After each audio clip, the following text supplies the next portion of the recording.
So Season 12 of Clash Royale is obviously coming to a close. And of course what that means that you should probably try and get your last couple of major ladder pushing sessions in to try and maximize your rewards on Trophy Road and perhaps even get to a new trophy high.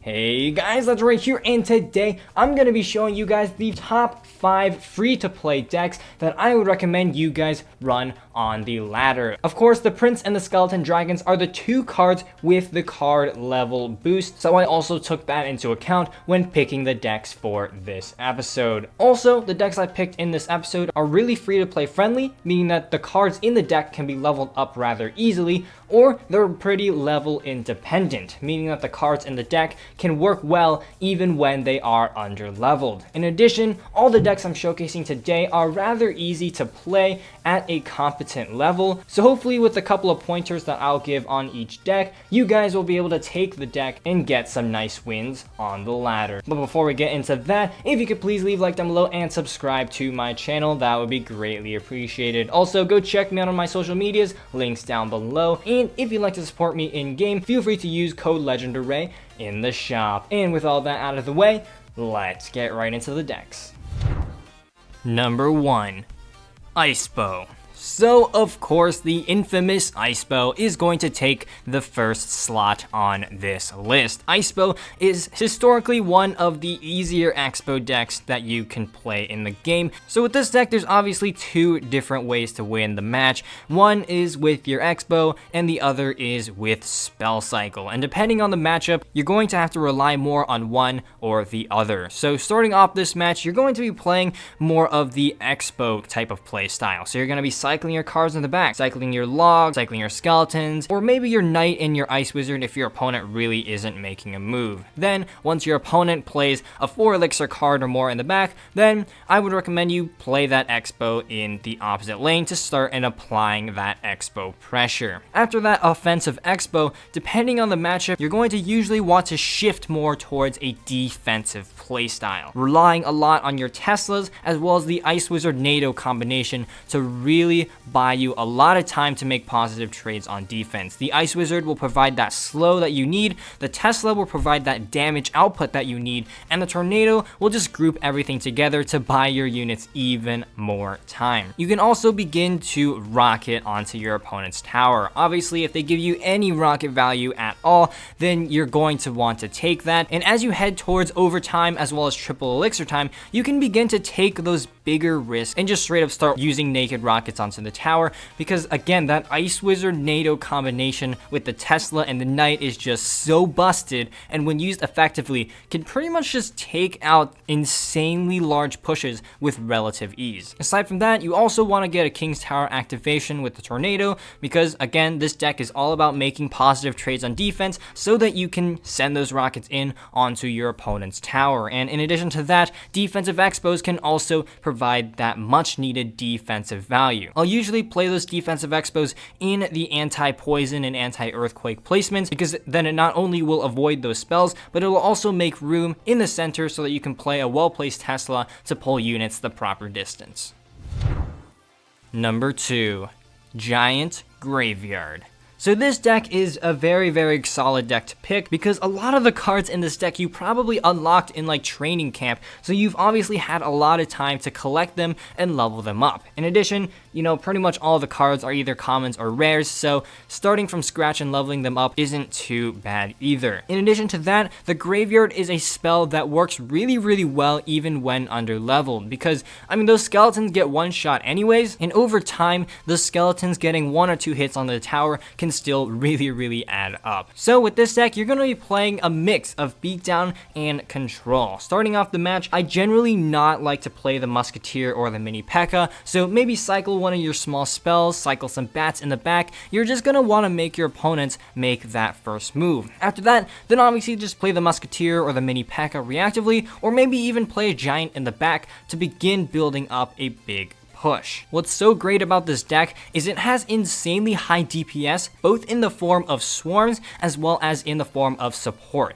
The skeleton army in the back can deal with tanks really effectively and can also bait out small spells so that you can go in with that graveyard. In addition, the musketeer and the mini P.E.K.K.A. can also just obliterate tanks, usually resulting in a surviving mini P.E.K.K.A. or musketeer to use on a counter push. In terms of the graveyard, the inclusion of 2 small spells in this deck makes it insanely deadly because most of the good counters to graveyard are usually swarms, meaning that decks that will pack 2 or more counters to graveyard can usually be taken out with a wave of arrows and then a well-placed snowball. In addition, just playing this deck as a traditional beatdown can be just as effective. The musketeer and the mini P.E.K.K.A. are insanely deadly troops when supporting a giant, and against matchups where that graveyard really just isn't getting through, you can honestly get away with just building up big beatdown giant pushes. Number 3, Lava Loon.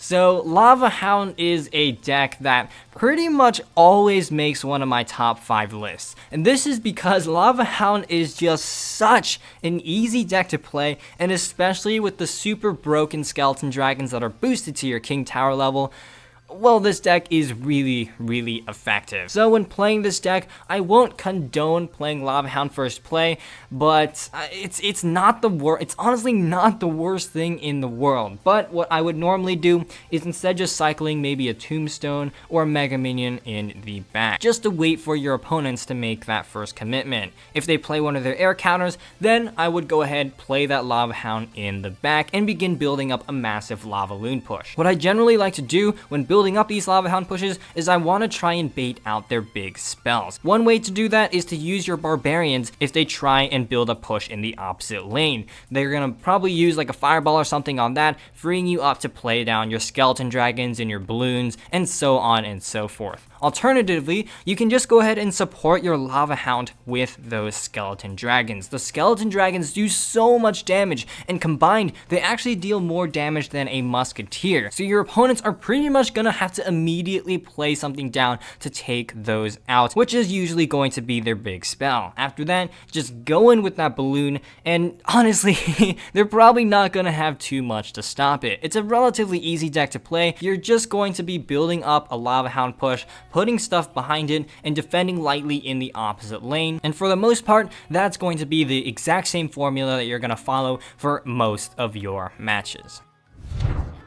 Golem Beatdown. So again, just like the Lava Hound deck, Golem Beatdown is another deck that is honestly relatively easier to pick up and play at a competent level. That's because the formula of this deck is rather stagnant for most of your matchups. You're mainly going to be cycling your cards in the back until you get an elixir advantage, then playing that golem and building up big pushes to eventually break through your opponent's defenses. So starting off this match, again, I won't condone playing that golem in the back first play. As annoying as it is, there are players that do make that work. However, I would recommend you guys instead cycle some of your cheaper cards. Maybe play down a Goblin Cage or cycle a Bar Barrel towards your opponent's tower. The Bar Barrel will get 2 hits on the tower if ignored, so more often than not, your opponents are going to play something to counteract that. After that, maybe cycle your Night Witch in the back, see how they react to that, and either play a golem in front of that Night Witch to begin building up that push, or just let that Night Witch go and then build up your golem push with another golem in the back. Again, when supporting this push, just like the Lava Hound deck, you're going to want to avoid spell value. Spells such as Fireball or Poison can get a ton of value against a lot of units in this deck, so more often than not, I'll just support that golem with 1 or 2 units, maybe say a Baby Dragon and a Night Witch, and then wait for the opponent to use their spell on that before going in with the skeleton dragons. In addition, the Tornado and the Lightning are 2 spells that you're going to have to use quite a bit on offense. The Tornado is going to be very useful at tornadoing units into that golem splash damage, allowing the support units to also take out the opponent's defense, and also making sure that they do not have a counter push after destroying your golems. The Lightning is also going to be useful, but I don't find myself using it as often in because, I mean, it's a 6 elixir spell, and that's gonna really take away from you supporting your own push. Aside from that, just make sure you play some light defense in the opposite lane. Sometimes you can even choose to sack your own tower just to build up that elixir advantage to just steamroll your opponent's towers down. This deck is just as effective in a 2-tower situation, so there's really no need to worry if you are going in for that tower trade.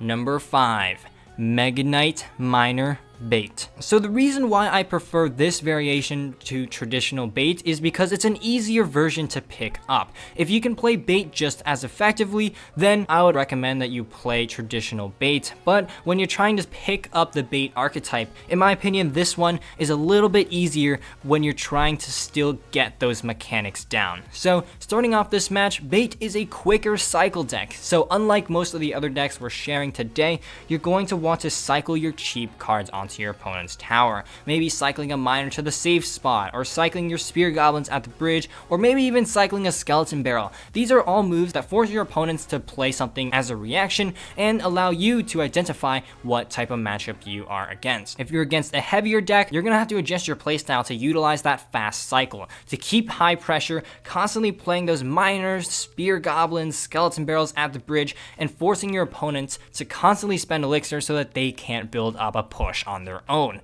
Against a cheaper cycle deck, you're going to want to adjust your playstyle to a more beatdown style, playing that Mega Knight in the back, building up a push with the Inferno Dragon, the Skeleton Barrel, the Miner, and just overwhelming your opponent's defenses with a massive push. On the defensive end, you also have relatively simple answers. Obviously, Mega Knight is for ground tanks, ground splashers, the Inferno Dragon is for air tanks, Skeleton Barrel death damage and Snowball can do a lot of distraction on defense, and of course there's also that spell bait element. So if the opponent uses their small spells on your Skeleton Barrel, then you're free to use the Spear Goblins and the Bats on defense. Overall, also a really fun deck to play, and also definitely really effective. So there we go. Those are 5 free-to-play decks that I would totally recommend you guys run on ladder at the end of this season. All these decks, again, are rather easy to play at a very good level, and I tried to pick a wide variety of decks to hopefully showcase an archetype that you guys like to play. I wish you all the best of luck on ladder for the rest of this season, but unfortunately, guys, that's all I've got time for in today's episode. Huge thanks to all of my channel members. You guys are the absolute G's. If you enjoyed, please leave a like down below, as well as a subscription to my channel. And as always, this is Legendary, and I'm signing off. See you guys next time.